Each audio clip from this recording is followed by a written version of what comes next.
Welcome to the demo video of our final year project titled as Swarm-Based Firefighting Robot Jackbot under the supervision of Dr. Mohammad Sharif, presented by Sayyid Anisul Hasan Naqvi and Mohammad Qasim. Fire causes unbearable loss to human lives and property where fire is burning.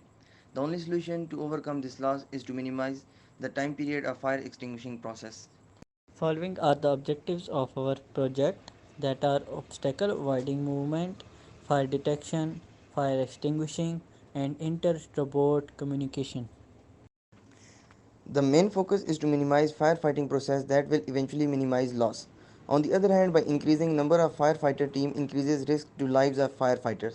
Firefighters due to exposure to the fire are on risk of heart diseases, cancer, chronic respiratory diseases, hepatitis B and C and stress.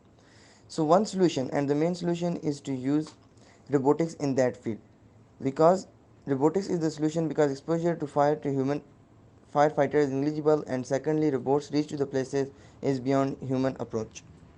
Swarm robotics is teamwork of multiple robots, and this field is motivated by the idea of work by animals, birds and ants. They communicate and share their work. As mentioned earlier, the risk and loss due to the old traditional firefighting techniques. Robotics is playing its vital role in firefighting processes.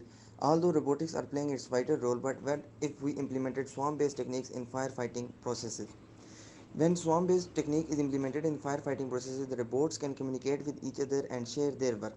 This teamwork can result in more productivity and we achieve maximum output with minimum loss in least possible time. Our robots are demonstration to this idea and are functional according to their capabilities and limitations. Robots are capable of obstacle avoiding movement with the help of ultrasonic sensors, gear motors, and motor drivers, which are attached with Raspberry Pi according to this circuit diagram. As ultrasonic sensors are responsible to determine the distance between two objects to avoid collision, three ultrasonic sensors are attached at the front side of robots, while gear motors are attached with the motor driver that is responsible for providing exact power to motors. Input from these sensors are received by Python script running on Raspberry Pi, and instructions for movement is generated.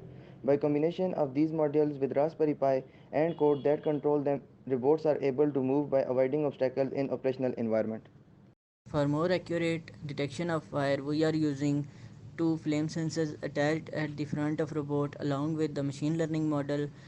According to the circuit diagram, flame sensors are attached with the Raspberry Pi and can detect the fire within the specified range. When robots are turned on, they start moving by avoiding hurdles that comes in their path. For searching the fire, the algorithm that is running at their back end allows them to search the fire as soon as possible. When one of the robot finds the fire, it will stop moving and starts the fire extinguishing process, and also generates an alarm or signal for the near working robot that fire is detected. Second robot receives the communicated message from first robot and will rotate at 360-degree angle in order to find the direction to fire and first robot. Then it will come closer, move in that direction to help the first robot and to minimize the time period of firefighting process by extinguishing the fire collectively by both the robots. What if the first robot calls for help and second robot is busy at some other place and extinguishing fire? In that scenario, second robot will not come towards robot A, and it also generates a signal to robot A that it has detected the fire and it is fighting with that fire at that some other place. When two robots are free, then they are able to help each other, or otherwise they will do their own jobs. Fire extinguishing process includes water pump to spray water at the fire. Servo motor is attached to widen the angle of exposure for water. Both the robots are prototype and contains half liter of water in the tank. 12-volt and 5-volt rechargeable batteries are attached to both robots. 12-volt batteries is used for L298N motor driver and water pump, while 5-volt battery is used for Arduino and Raspberry Pi functionalities. Remaining sensors receive their operational power from Arduino and Raspberry Pi respectively. When robots take decision that they have to move in any other direction to avoid the obstacle. So now the next step is to drive the motors that are attached with the robots. For driving the motors, L298 motor drivers are used. L298 motor driver module is a high power motor driver module for driving DC and stepper motors. This module consists of an L298 motor driver IC and a 78M055 volt regulator. The hardware components that are responsible for obstacle avoiding movement are L298 motor drivers, gear motors, and ultrasonic sensors. All these components are controlled by Python script that is uploaded on Raspberry Pi. Depending on the inputs from ultrasonic sensors, this code instructs or commands the motor driver and the direction and the movement of robots continues. Moving on, we are using flame sensors along with machine learning model to increase the efficiency and accuracy of the system. Flame sensor is connected with Raspberry Pi, and when fire is detected, robots stop moving. This is the interface of Raspberry Pi that is connected with laptop through remote connection using VNC server. Now I will explain obstacle avoiding code with combination of flame sensor. When fire is detected through flame sensor, robots stop moving and call for help is generated along with fire extinguishing process. In this code, first we have to import GPIO library that is responsible for GPIO pins of Raspberry Pi along with time library. Set for warnings are set to be false while GPIO set mode is GPIO.BCM. There are two modes in GPIO pins that are BCM and board mode. We are using .BCM. We are using two flame sensors here. First flame sensor is attached at GPIO pin 1 while second is attached on GPIO pin number 7. GPIO.in means that its mode is settled as input mode. While there are three ultrasonic sensors in this code, one ultrasonic sensor is working and that has trig is equal to 17, GPIO pin number 17 and echo on GPIO pin number 27. Trig is used to trigger ultrasonic sensors while echo is used to receive and transmit signals. Along with that, we are using L298N motor driver module that is responsible for movement of motors. For motors, we are using 4 GPIO pins that are 16, 12, 21 and 20 respectively. Similarly, we set GPIO.setup mode for trig, GPIO.out, while GPIO.setup mode for echo is GPIO.in. It means that echo is used as an input while trig is used as an output on GPIO pins of Raspberry Pi. While, as I mentioned, we have 4 GPIO pins for different motors, motor 1, 2, 3, 4 respectively, and we set their mode to GPIO.out. L298N motor driver sends signals to the motors what they should do now. 4 GPIO pins are used for 4 motors that are responsible for movement of robot, and these are set to GPIO.output mode. It means that L298N motor driver sends command to these motors and they operate accordingly.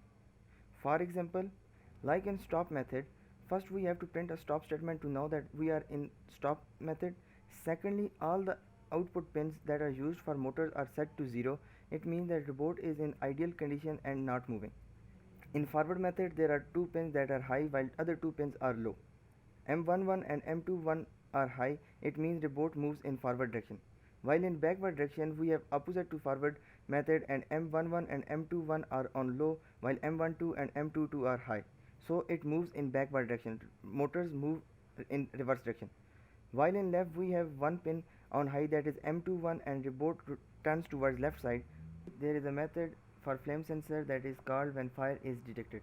There are two main commands in this scenario that are used to detect fire and what to do after it. GPIO.addEventDetect is used to know whether the pin goes high or low on which flame sensor is attached. If it is low, it means that fire is detected and method is called. Robot moves by avoiding obstacles until two conditions are true. First one is that robots are true and sensors are working properly. Secondly, either of the flame sensor has not detected flame. Otherwise, robots stop moving and fire extinguishing process starts. To find the distance between two objects to avoid collision, we have following logic in that part. We have to find the average distances. We measure 2 to 3 distances from different ultrasonic sensors and then find the average, and depending on that value, robot decide either they will move forward or in any other direction. For loop will iterate 2 times in which it triggers the ultrasonic sensors and receives output from echo, and depending on that value it decides what to do. It starts the pulse and then it checks whether the echo is high or low, and then it ends the pulse. Distance is basically pulse duration into 17,150. It means that the distance we found, we round it to 2 decimal points. Average distance is basically average distance at every time we are achieving plus distance the new distance that is found. as the for loop iterates for 2 times, average distance is equal to average distance divided by 2. If this average distance is less than 5.5, then the robot stop moving. First it moves in backward direction for backward direction, then it turns towards left side, and now it avoids the hurdle in its path and start moving. Otherwise, if the distance between these two objects is greater than 5.5, the boat continues its movement in forward direction. This process continues until the fire is not detected. At any point when fire is detected, the boat stops moving. Either the distance between objects is less than or greater than 5.5, and it remains on stop until the fire is extinguished. Moving on to the model, first have a look on the dataset. This is our dataset containing approximately 1300 images which are divided into 1100 training set and 271 testing set. We have annotated all the images with our class fire. Then we have saved the dataset in this directory, like we have images in train and validation folder and labels in this train and validation folder, and the annotations are in data.yml. We are using YOLOv5 for detecting the fire. This is our current directory related to model. We have trained the model through train.py and tested through test.py. We use detect.py for live camera detection. These are the files generated when training is performed. Our batch size is 16. These are the pictures that we annotated and given as a testing batch, and this is the prediction that our model make in the same pictures, and the prediction is very much related to the testing pictures. This is the confusion matrix. This is the F1 curve, labels, P curve, PR curve. These are the results of our training, and the weights are stored here in named as loss.pt. Let's activate our environment. Let's test the video that we have recorded through the PyCam on our robot car. This is the command we are using to detect the fire in the video through the weights that we have stored in this directory. As you can see, it's using layers of the model. Here we have completed our testing. Let's go to the folder and see what happened with the video. Here you can see our model is detecting the fire correctly.